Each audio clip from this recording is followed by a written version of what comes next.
the silent discipline of excellence that separates the great from the near great. The most deafening sound in the world is not a scream, an explosion, or the roar of a stadium crowd.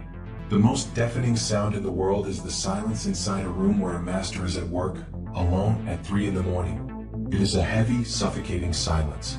It is the sound of a writer staring at a sentence for 2 hours, only to delete a single comma. It is the sound of a ballerina's foot bleeding inside satin, repeating a pirouette that everyone else says is already perfect.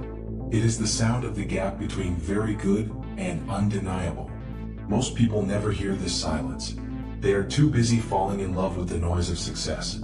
They see the gold medal, the best-selling book, the standing ovation, the corner office.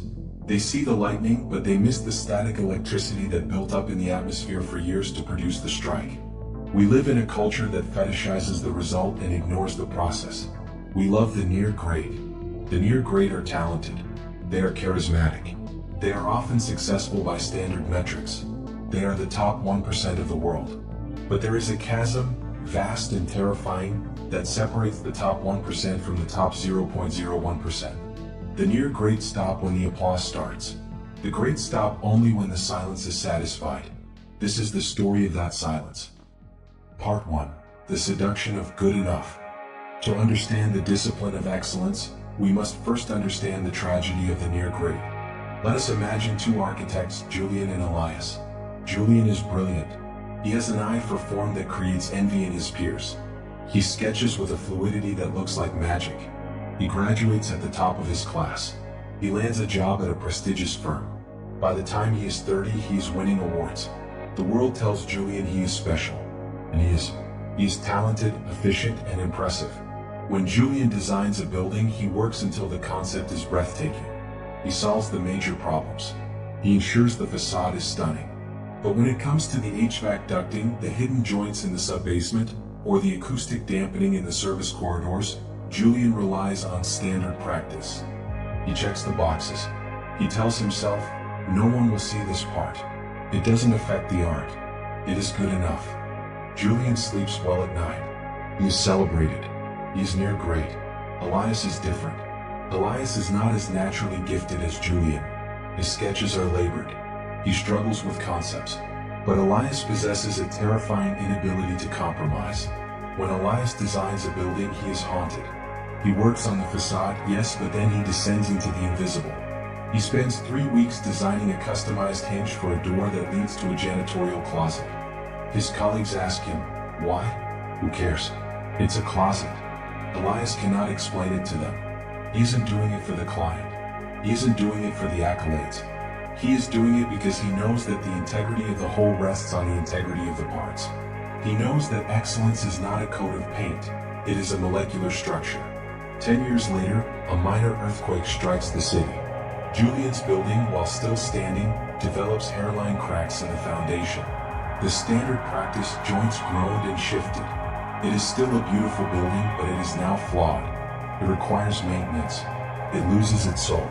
Elias's building does not move. The vibration passes through it like wind through silk, dampened by the obsessive, invisible engineering he buried deep within the concrete. The near great are seduced by the external. They measure their work by how it is received. Consequently, when the reception is good, the work stops. They have reached the plateau of validation. The great are tortured by the internal. They measure their work by a standard that exists only in their own heads. A platonic ideal of perfection that is impossible to reach but fatal to ignore. For them, external praise is suspicious. If the crowd applauds too early, the great wonder what they did wrong. Part 2. The boring middle. The silent discipline is not glamorous. This is the hardest truth to accept. Cinema and literature have lied to us. They show us the montage. We see the hero failing, then drinking a raw egg, then running up some stairs, and suddenly cut to the championship match. They're great. The montage skips the truth. The montage skips the boredom. True excellence is born in the boring middle. This is the phase where the initial excitement of a new project has faded, but the mastery has not yet arrived. This is the desert. The near great hate the boring middle. They crave novelty. When the learning curve flattens, they get restless. They start a new project. They change their technique. They look for a hack. They want to accelerate the process. The great fall in love with the boredom. Consider the Japanese sushi master Jiro Ono. For decades he did the same thing every day. He massaged the octopus. He rice washed. He stood in the same spot. To the outside observer this looks like madness. To the near great it looks like stagnation. Surely, they think, he mastered the rice 20 years ago. Why is he still obsessing over it? But the great understand that you never master the rice. You only deepen your relationship with it.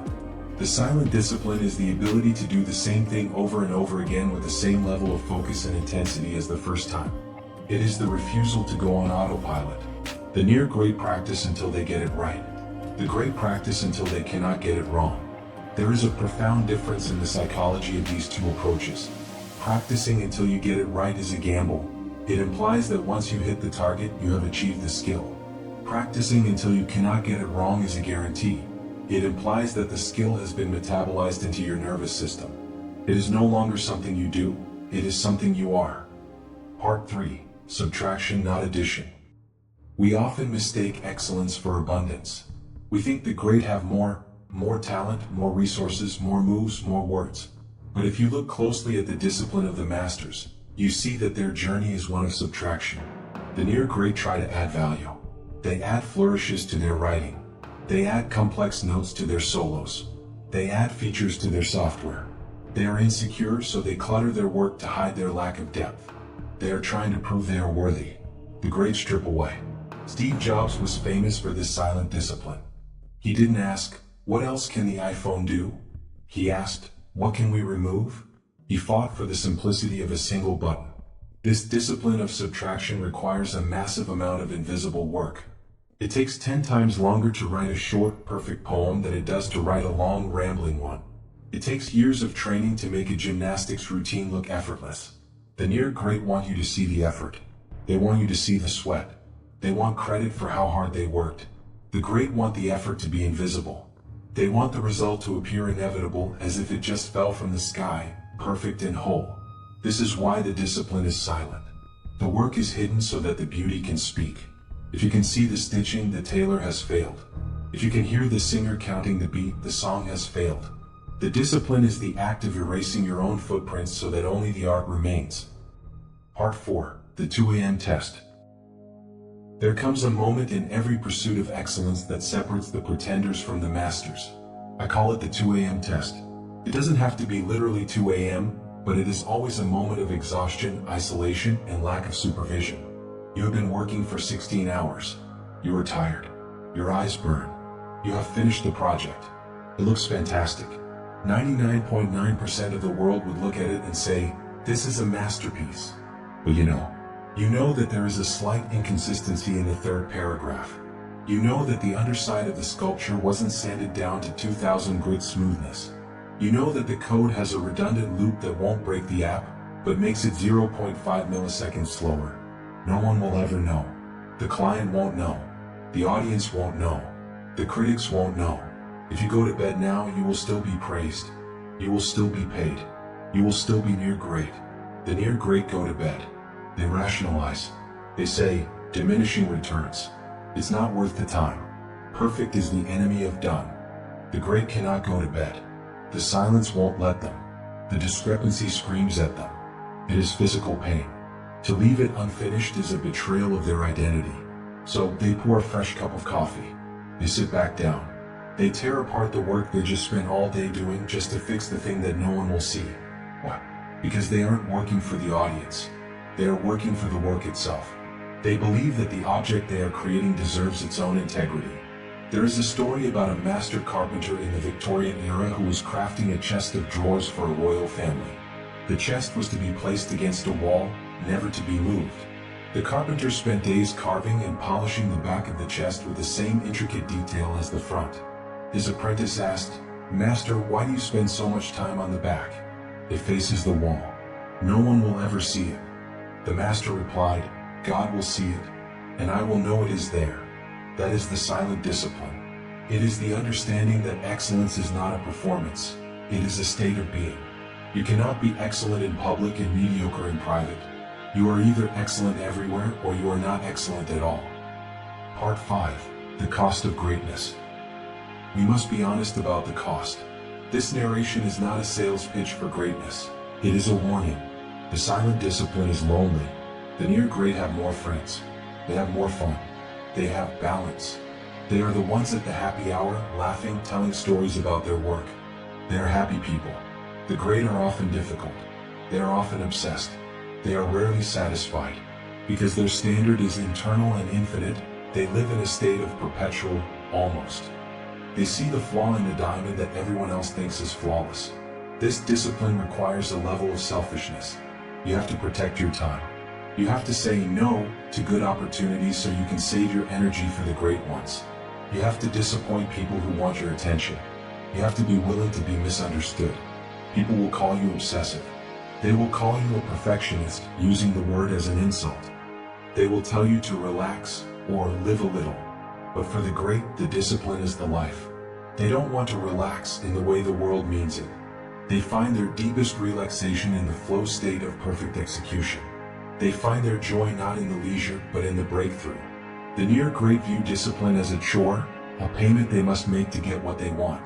The great view discipline as a privilege, a vehicle that allows them to travel to places others cannot go. Part 6. The invisible margin. So why do it?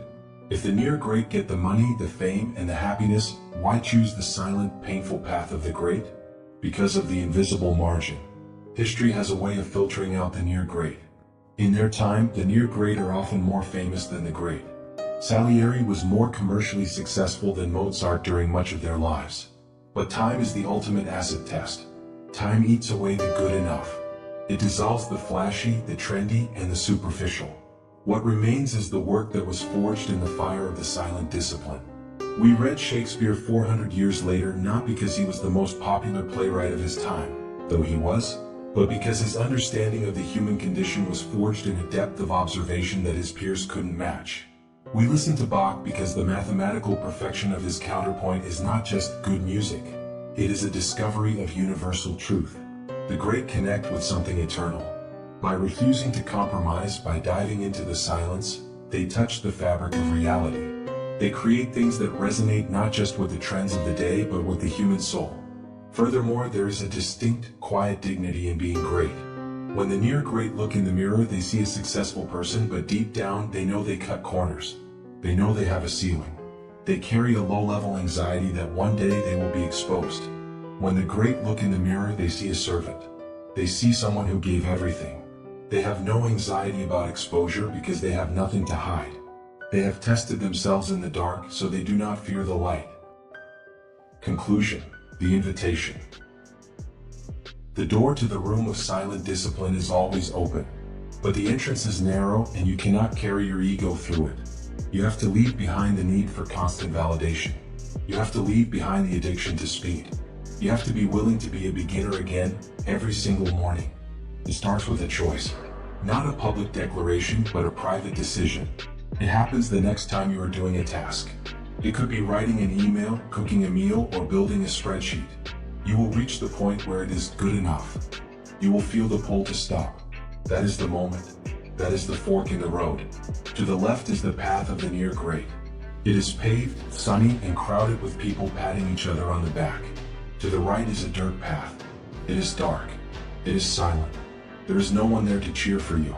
But if you take a step down that path, if you choose to stay for 5 more minutes, if you choose to polish the back of the cabinet, if you choose to delete the adjective and let the noun stand alone, you will hear it. You will hear the silence. And in that silence you will find out who you really are. Excellence is not an act, it is a habit. But more than a habit, it is a form of respect. Respect for the craft, respect for the audience, and ultimately respect for the potential that was placed inside you. Do not let the noise of the world drown out the demand of your own soul. The world has enough good enough. The world has enough near great. What the world is starving for, what it is desperate for, is the terrifying, beautiful, silent thunder of the truly great. Go back to work. The silence is waiting.